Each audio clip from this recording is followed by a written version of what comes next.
Yeah.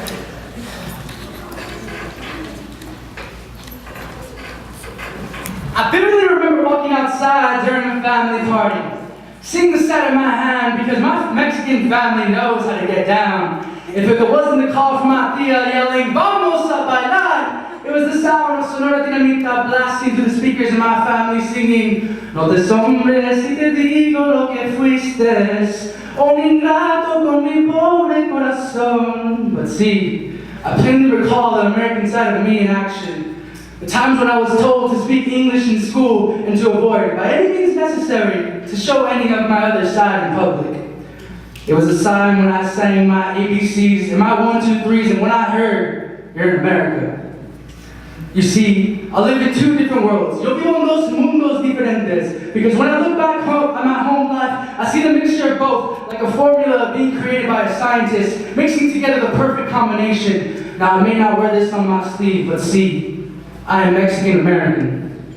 Caught between these two cultures, I never fit into one just the same. Because at home, when I listened to the sounds of sweet cumbia and salsa, at school, I was filled with the different sounds of English pop songs.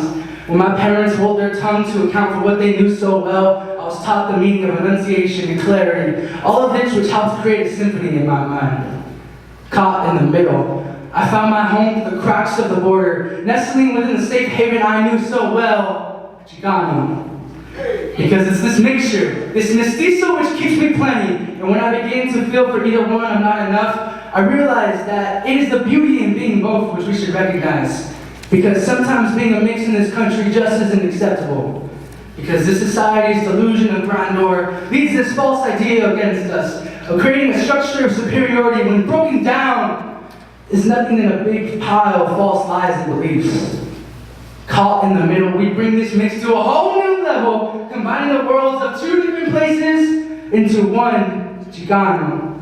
It's the essence of our attempt to create a name for ourselves when we're seen as another. Because the game between knowing Spanish and English is our battle, and making sure we know how to pronounce our names. Hola, mi nombre es Víctor, y yo estoy aquí para decirles lo que realmente es. Hello, my name is Victor, and I'm here to tell you how it is.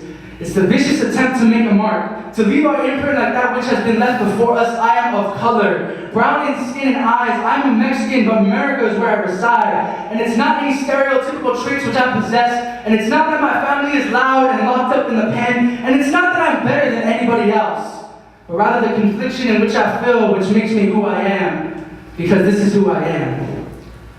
We are all mixtures in one way or another, because I, a mixture of one thing from my father and my mother, have grown to embrace who I am in exchange, Chicano. From the day I was given my culture, from the tamales and the champorado to the red, white, and blue, the clash began before I even knew my first words. And it's a shame to see that despite all this time, we're still seen as that kind, and not yet a part of the mix as a whole, because I am American. Raised in the suburbs and taught the ways of this world, I went to the schools and learned the history of how we're supposed to be able to be what we want to be. Because I'm not just Mexican American, I am Chicano. Thank you.